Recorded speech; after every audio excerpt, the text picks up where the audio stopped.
Nous connaissons responsable de direction de qualité dans le ministère du Commerce. Je dis à cette journée internationale consommation, qui ça, journée ça avait dit pour nous haïtiens et comment on a célébré journée ça. Bon, d'abord, il faut parler de l'origine journée mondiale des consommateurs. C'est une journée qui est célébrée le 15 mars de chaque année. Et depuis 1983, avec un célèbre discours que le président John Fitzgerald Kennedy a prononcé devant le Congrès américain pour dire que les consommateurs sont le groupe économique le plus important qui est touché par beaucoup de décisions d'ordre public et privé, mais c'est le groupe aussi dont les voix ne sont pas entendues. De là, le président Kennedy édicta les 4 premiers droits fondamentaux des consommateurs: droit à la sécurité, droit à l'information, droit au choix, droit d'être entendu.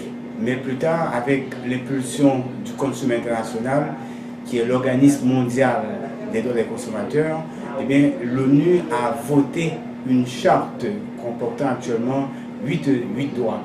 Les 4 premiers du président Kennedy, on a ajouté droit à l'éducation, droit à la satisfaction des besoins de base, droit à la réparation des torts.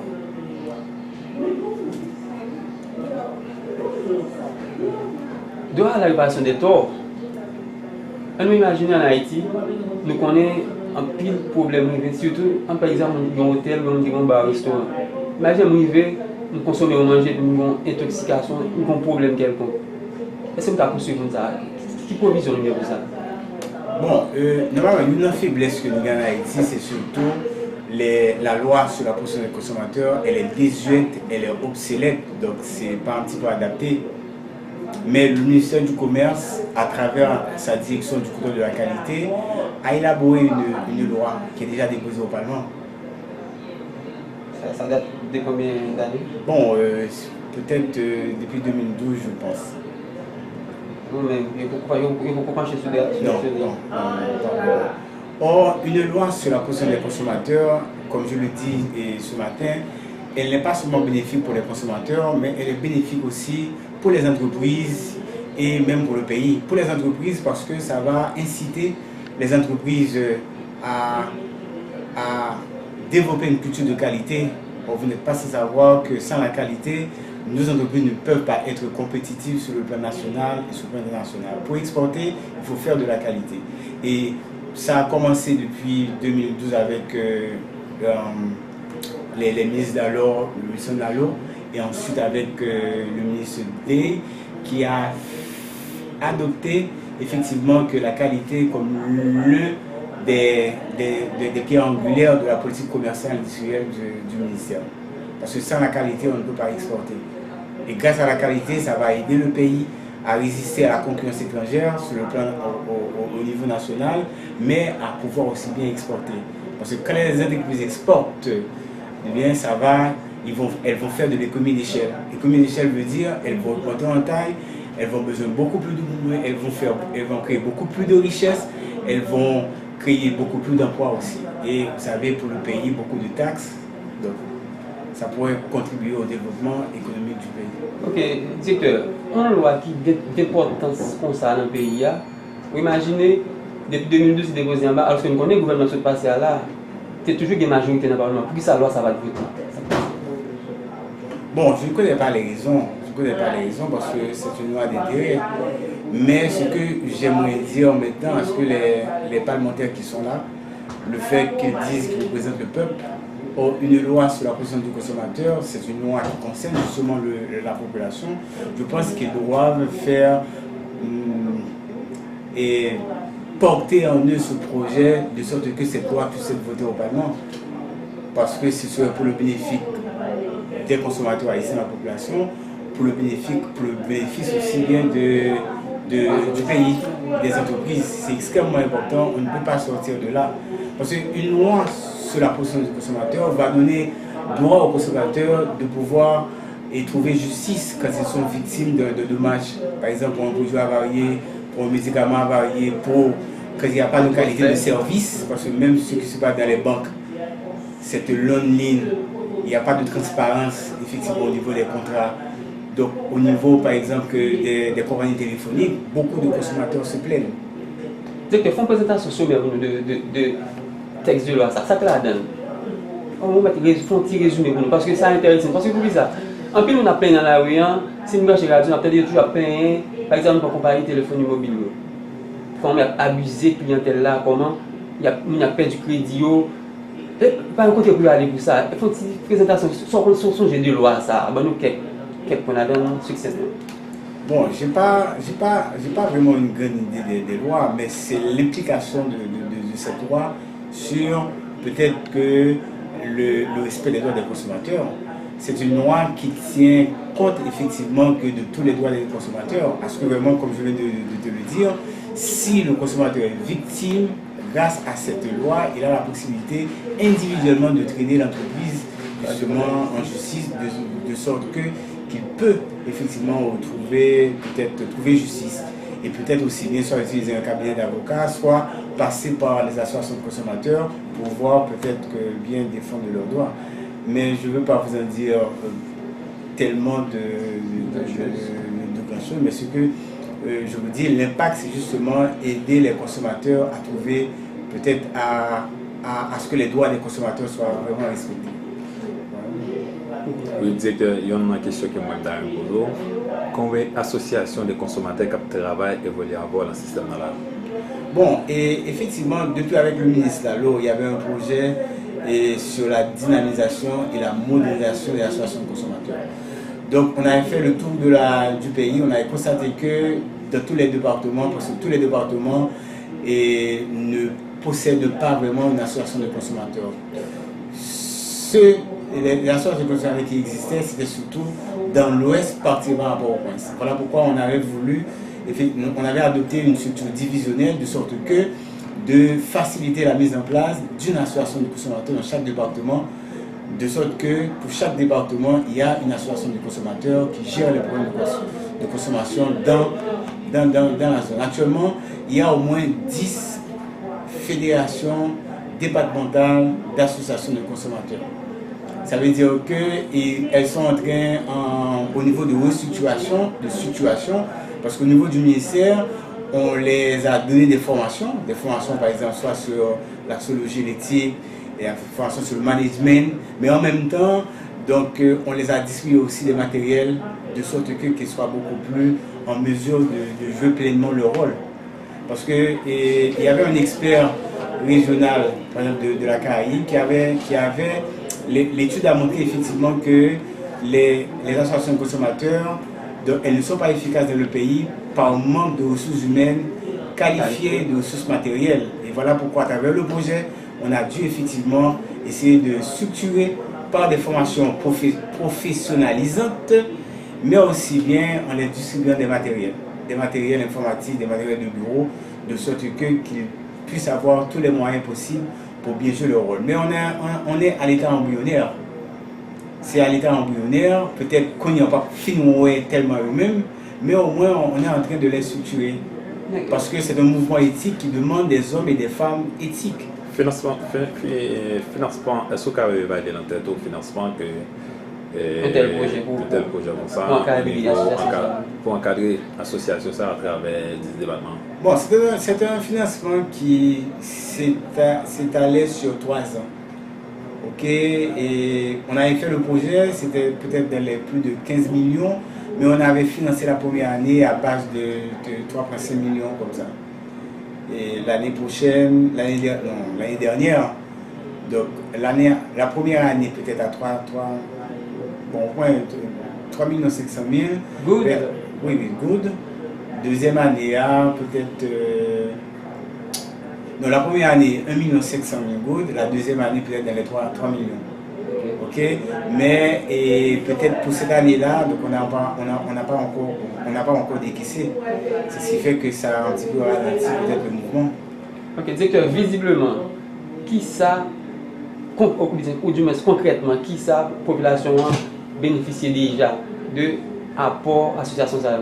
combien de monde accompagné déjà, un monde qui est victime d'un produit contrefabriqué, un produit qui avarié, un produit.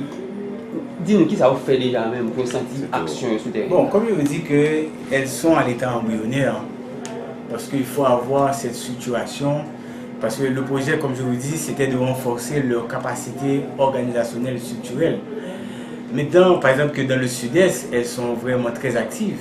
Actuellement, ce mardi-là, donc l'association du sud-est, effectivement, organise une conférence débat autour de la problématique de consommation en Haïti. Peut-être à Port-au-Prince, vous n'allez pas peut-être que voir visiblement, mais peut-être dans les villes de province, par exemple, que dans le nord-est, dans le nord-ouest, en Grand'Anse, elles sont vraiment beaucoup plus actives. Mais cependant, comme je dis, elles sont à l'état embryonnaire. Donc, mais on va peut-être attendre dans les jours à venir, peut-être que ces associations vont pouvoir effectivement se mettre au service effectivement de la population. Ne pas craindre pour risque de corruption dans la zone. Imaginez un consommateur, un citoyen dans la rue qui consomme un produit qui t'a fait le bien, qui t'a victime d'un produit comme ça, n'a retourné dans le temps pour un produit laboratoire Far Value. Imaginez tout ça, dossier ça traîne derrière elle.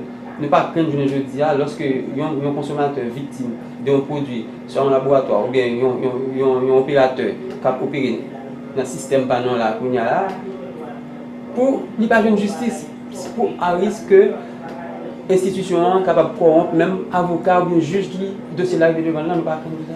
Oui, quand même, c'est une question assez pertinente, mais au niveau des associations de consommateurs, nous avons bien pris le soin de définir les profils des hommes et des femmes. Parce que quand on devait faire la caravane dans les provinces, on a défini le profil des hommes et des femmes. Vous allez voir, effectivement, ce sont des économistes, ce sont des chimistes, ce sont des avocats. Je ne dis pas peut-être que ce ne sont pas des hommes et des femmes corrompus, mais en fait, on avait pris le soin de demander peut-être aux collectivités de nous fournir peut-être que... Parce qu'on était allé dans chaque province, de chaque département, faire une réunion avec les gens et essayer de monter ensemble justement l'association. Est-ce que le ministère a gagné en pointe sur l'association ça? Bon, je ne pourrais pas dire en pointe parce que c'est un partenariat qu'il y a entre le ministère et les associations de consommateurs. Donc, maintenant, on est là pour leur donner un peu de zèle, pour leur stimuler, donc leur donner un accompagnement technique et même matériel, même pourquoi pas financier. Mais on peut parler plutôt de partenariat et non pas d'avoir peut-être une mainmise sur les associations. Parce qu'une association de consommateurs, c'est une entité qui est indépendante de toutes les religions, politiques, etc. Parce que sans ça là, ce serait un petit peu biaisé. Parce que l'association consommateur représente la population, ce ne serait pas vraiment normal à ce que vraiment qu'ils soient un petit peu orientés vers un parti politique, vers une religion. Okay, Directeur, pour clore cette partie, en cette occasion, si vous avez un message pour les consommateurs, les gens qui sont dans la rue, les gens qui mangent de votre côté, qui abonnent de votre côté, vous avez un message pour vous rassurer que n'importe ça privé, l'État après pour accompagner dans sa consommer dans la rue ensemble avec l'association, qui ça t'a habillé? Bon, le message, c'est de consommer de manière responsable. Consommer de manière responsable veut dire que le consommateur soit averti. Averti veut dire qu'il est toujours à la recherche d'informations. Donc, avant de consommer un produit, un service, il faudrait que le consommateur recherche des informations possibles. Deuxièmement, peut-être que c'est quelqu'un qui est, je dirais même, actif, qui doit revendiquer ses droits. N'attendez pas seulement que c'est l'État, etc. Le consommateur doit être actif, c'est-à-dire essayer par tous les moyens de revendiquer ses droits. Ensuite, c'est quelqu'un qui doit être solidaire. Solidaire veut dire que de participer à des campagnes, par exemple de participer au mouvement consumériste, de se regrouper en association pour pouvoir porter mieux justement leurs revendications, parce que individuellement ce ne serait pas possible, mais collectivement donc ce serait beaucoup plus il y a, je dirais même une force de loi là-dedans. Donc il faudrait que le consommateur soit averti, c'est-à-dire recherche des informations, quelqu'un qui est actif, qui revendique ses droits, quelqu'un qui est, je dirais même socialement responsable, dans la mesure il y a des consommateurs qui vont au-delà même de la qualité du produit, qui voient est-ce que l'entreprise investit dans des projets sociaux. par exemple, il y a des entreprises, comment sont les conditions de travail? Est-ce que c'est abordable pour les employés? Donc, Ok. Et deuxièmement, c'est une question alcool là. Parce que je dis qu'il y a un alcool qui a fatalité dans le pays, il y a un monde qui tombe là-dedans déjà. Et qui gens qui ont alcool rentre en Haïti? Est-ce qu'il y a des gens qui testent l'alcool là? Est-ce que le ministère a même des pensions pour tester l'alcool ça qui entre? Ok, non, c'est une question assez pertinente qui est actuelle aussi. Et je suis content que vous avez posé cette question. Et je dois vous dire que d'abord, vous savez les conditions, la perméabilité des frontières en Haïti. L'éthanol, c'est le seul alcool qui est buvable. C'est ce qu'on appelle l'alcool éthylique et ça suit une procédure. Il y a une autorisation. D'abord, par exemple, pour l'alcool qui est destiné aux industries pharmaceutiques, aux industries cosmétiques, aux hôpitaux, par exemple l'alcool à 95% que nous-mêmes ne pouvons pas effectivement fabriquer localement, il faudrait importer. Et bien ça suit une procédure. D'abord, l'importateur doit aller au ministère de la Santé pour prendre un avis. Et après, si l'importateur a bien au ministère du Commerce pour faire une demande d'importation. Et ensuite, lorsque le produit arrive à la douane, eh bien, la direction du contrôle de la qualité du ministère du Commerce va faire des prélèvements d'échantillons à des fins d'analyse. C'est après analyse que la direction du contrôle émet une correspondance effectivement au ministère de l'économie pour que l'importateur puisse avoir autorisation de retirer sa marchandise. Ça suit une procédure. Mais le ministère n'est pas là effectivement pour contrôler les frontières. Ça peut arriver que des personnes mal intentionnées peuvent faire entrer effectivement des alcools dénaturés, mais ce n'est pas de responsabilité du ministère de contrôler les frontières. Nous sommes là seulement pour faire des prélèvements d'échantillons, ensuite analyser, après analyse, si c'est positif. L'autorisation, est-ce que c'est toujours bureau pour la Bali, soit en le bureau? Quelle autorisation? L'autorisation de développement. Oui, de développement. C'est la direction du contrôle de qualité qui donne l'autorisation du développement. Mais pour les pharmacies, les cosmétiques, donc l'importateur va d'abord au ministère de la Santé. Et pour les personnes maintenant qui importent de l'alcool, par exemple qui n'est pas une pharmacie, etc., eh bien, la direction du contrôle de qualité va pour évaluer les besoins réels effectivement de l'entreprise, parce qu'il faudrait protéger la production locale. Il y a un quota qu'on donne de manière à ne pas détruire peut-être la production nationale. Et le quota, ça m'intéresse. Bon, c'est le quota, je veux dire même, c'est en fonction de... On a fait une évaluation des besoins réels. Parce que si la personne dit qu'elle a besoin d'un trou, on va voir effectivement, pour ça, elle dit le faire là, est-ce que ça répond vraiment? Non, mais c'est un qui peut le commercialiser, c'est en fonction des besoins de notre sur le marché. Non, parce que je vous dis, il fallait protéger la production locale. Voilà pourquoi l'autorisation est surtout pour les industries pharmaceutiques, les hôpitaux, les hôpitaux qui ont besoin d'un accord de 95%. Or, ce qu'on fait par exemple au niveau clientafia, c'est à 40%. Donc il faut avoir un alcool à 95%. Par exemple, dans les hôpitaux, pour stériliser les instruments chirurgicaux, on a besoin d'un alcool de 95%. Par exemple, en pharmacie, pour certaines solutions à préparer, elles ont besoin de cet alcool-là. Mais il faudrait aussi protéger la production locale par rapport. On ne donne pas vraiment la possibilité à d'autres personnes d'avoir n'importe quel quota suivant la demande. Non, c'est suivant les besoins réels, pas pour faire n'importe quelle boisson alcoolisée. Décideur Mémico, Vindination. Il arrive parfois que le contraire doit prendre des décisions qui non même qu'on va sortir bien là-dedans. Donc si tu as un produit qui est entré, qui est contraint pour que effectivement il faut mettre par rapport. Si il y a une autorisation par exemple, alcool ça tenté. Est-ce que nous ne pas tester du tout, pas de passer? Non, je vais faire le point. La quantité d'alcool qui rentre dans le pays subit une procédure. Maintenant, les cas de fraude, les distributeurs, soit les fournisseurs frauduleux, peuvent peut-être à n'importe quel coin, peut-être que des frontières, font entrer cet alcool-là. Mais cet alcool n'a pas subi effectivement des contrôles au niveau des contrôles de qualité. Parce que nous-mêmes, quand l'alcool vient à la douane, on est allé faire des prélèvements, faire des analyses, c'est après analyse. Mais le ministre n'a pas le contrôle effectivement de entrée et sortie. C'est pas notre mission à nous. Notre mission à nous, effectivement, c'est de faire des prélèvements, ensuite faire des analyses, et après analyse, on donne soit une acceptation, soit un rejet. À quel laboratoire? Bon, ça c'est pas aussi, parce que vous êtes vraiment journaliste, très chevronné, mais quand même c'est une tierce partie. Et seulement, c'est même pas la peine de dire la tierce partie, parce que n'importe quel frauduleux peut aller donc voir cette personne-là pour le corrompre. C'est pas. Non, attendez. Par exemple, si je donne par exemple la tierce partie qui fait les tests, une personne frauduleuse peut avoir une cargaison.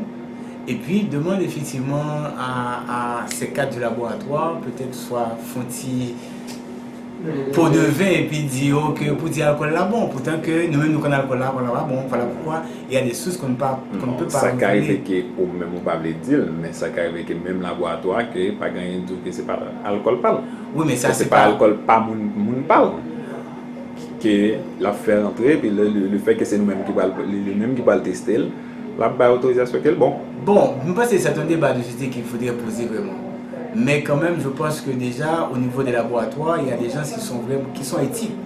Même dans tous les pays, il y a des frauduleux, mais il y a des gens qui sont éthiques. Donc, nous ne pouvons pas souhaiter que casse arrive.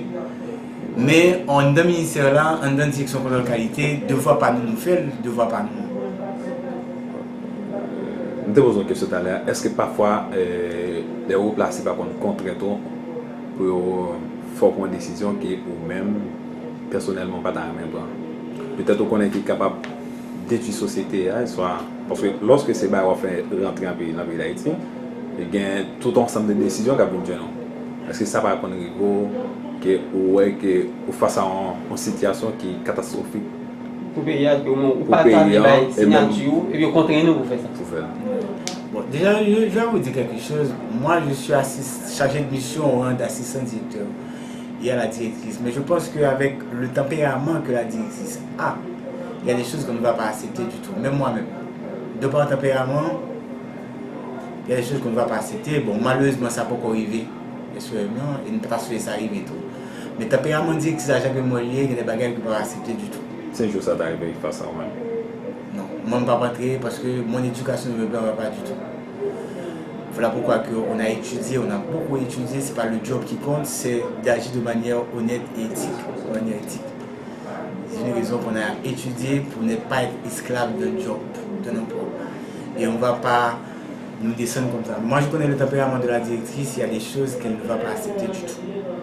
Directeur, je ne sais pas, ça fait nous sentir, alors nous qu'est-ce qui finit à avoir, oui, les bons documentaires à faire avoir, mais faiblesse institutionnelle, faiblesse l'État, si il y a moyen pour sauter en République voisine, entrer dans le pays là, il passe quelque part avec complicité de certainement de nos frères haïtiens. Donc, si l'alcool ça a été échappé sous contrôle nous-mêmes, il y a qui a de responsabiliser dans le dossier ça? Bon, pas responsabiliser, sauf que, et peut-être, je pourrais bien qu'il y a une enquête pour aller retracer la filière, parce que si bon alcool qui entraîne dans le pays, donc on va essayer d'avoir une enquête de retracer la filière, voir comment ça va passer. Décideur Mémico, Vindination.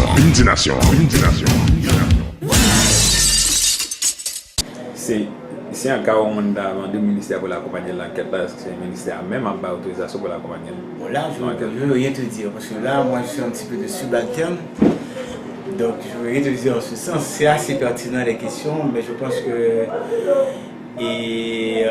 même loi sur inspection, par demander effectivement qu'on a quelqu'un qui est un petit peu extérieur, qui vient, pour ne pas biaiser, pour ne pas... Parce qu'il y a les normes d'inspection. Voilà pourquoi des fois il y a des associations consommateurs qui nous demandent d'aller avec nous, on n'est pas d'accord. parce que effectivement il y a les normes pour l'inspection demandent à ce que vraiment que voilà comment ça doit se faire.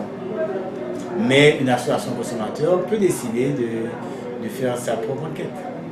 Et c'est ce qui se fait dans les autres pays. Voilà pourquoi on voulait un petit peu leur solidifier, leur structurer de sorte qu'elles sont de véritables institutions capables effectivement de prendre de grandes décisions et de mener de par elles-mêmes leur enquête. C'est ce qui est fait dans les autres pays. Directeur, si ça arrivait, enquête vient mener, ils rejoignent, mais qui côté alcool là t'est passé, c'est de l'extérieur sorti, certes, n'est entré là, mais que t'es passé, et t'as des hauts responsables dans l'État qui t'accomplissent, qui vont me tabayer, même un visa pour permettre de traverser, un petit paragraphe tout de suite permettre de traverser, qui ça, monde qui est victime, capable d'espérer. Bon, normalement, là, ce que je pourrais vous dire, c'est dans le sens qu'il y a une responsabilité partagée.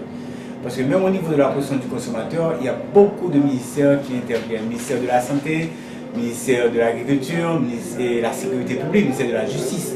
Donc, nous-mêmes, on peut jouer notre partition. Quand c'est maintenant qu'il fallait peut-être traîner en justice, il y a d'autres ministères qui vont prendre le relais. Parce que nous sommes une industrie technique. On n'est pas des juristes, on n'est pas des avocats, on est etc. Peut-être ce qu'on doit faire, peut-être qu'on pourrait de concert avec les autres ministères remonter la filière, mais quand il y a l'autre chemin à parcourir, par exemple pour traîner ça en justice, je pense qu'il y a le ministère de la Justice et la Sécurité publique. C'est une mission à partager. Chaque ministère a ses limites, sa mission et ses limites aussi. Donc, projet de loi, on en bas, il prévoit ça. Donc, dommages et intérêts, réparation. Oui. Non, ça c'est sûr, au côté là. Et peut-être bien qu'on va faire. On va pouvoir un petit peu harmoniser ce projet de loi-là avec le projet de la CARICOM parce qu'on est dans un contexte régional. Parce que si on veut effectivement que les autres acceptent, il faudrait harmoniser nos lois avec les lois des autres pays de la CARICOM. Donc, l'OMC aussi, l'OMC c'est important d'intervenir dans ça. Non, quoi? La question projet de loi, parce que dans le pays est notable proposé, l'OMC doit empêcher de passer dans le commerce international. Parce que ça, il y a un ligne de compte, il y a des exigences qu'on a fait là, il est capable d'entrer dans la politique, il dit non, on va appeler ça, on va avancer ça. Non, ça peut arriver, maintenant il faudrait avoir des gens qui soient capables de nous défendre. Et avec des arguments, parce qu'au même niveau de l'OMC, il faut justifier et argumenter, pas dans le sens de protectionnalisme pour protéger, mais au moins il faut venir avec des preuves pour dire que ça a apporté dommage à votre production nationale. D'accord. Parce que dès que ça apporte des preuves tangibles, palpables, que telle loi, ou soit telle décision, par exemple, que d'un organisme va apporter et peut-être atteinte à la production nationale, dès que c'est justifié, c'est fondé, on va quand même accepter. On va accepter. Ok. Son plaisir, bon. Merci beaucoup. Je souhaite qu'elle n'a pas rencontré encore. Ok, ça fait plaisir. Au contraire, et je vais profiter de cette interview pour essayer d'exhorter les consommateurs à être beaucoup plus vigilants et à porter plainte aussi. Porter plainte au niveau du ministère de la Direction de la qualité du ministère du Commerce, de sorte qu'on peut avoir peut-être que des preuves tangibles pour pouvoir faire le suivi auprès des entreprises. Et aussi aux entrepreneurs de livrer sur le marché des biens et services de bonne qualité, à des prix compétitifs. Et peut-être aux parlementaires aussi qui représentent le peuple, la loi sur la protection du consommateur, c'est une loi qui concerne toute la population. S'il y a au moins 10 millions d'Haïtiens, il y a 10 millions de consommateurs. Et il faut donner justice aux consommateurs, de sorte que quand le consommateur est victime effectivement d'un service déficient ou de produits de mauvaise qualité, qu'il ait cette possibilité effectivement d'entraîner effectivement l'entreprise ou l'entrepreneur en justice. Et voilà pourquoi les parlementaires sont extrêmement importants pour que cet avant-projet de loi puisse être voté au Parlement. Et je pense que c'est assez pertinent, c'est vraiment pertinent parce que comme je le dis au départ, cette loi sur la protection des consommateurs ne sera pas bénéfique seulement pour les consommateurs, mais pour les entreprises et pour le pays. Parce que quand nos entreprises sont compétitives, elles vont faire de l'économie d'échelle, elles vont créer beaucoup plus de richesses, elles vont créer beaucoup plus d'emplois, elles vont payer beaucoup plus de taxes. Décideur Mémico, Vinci Nation.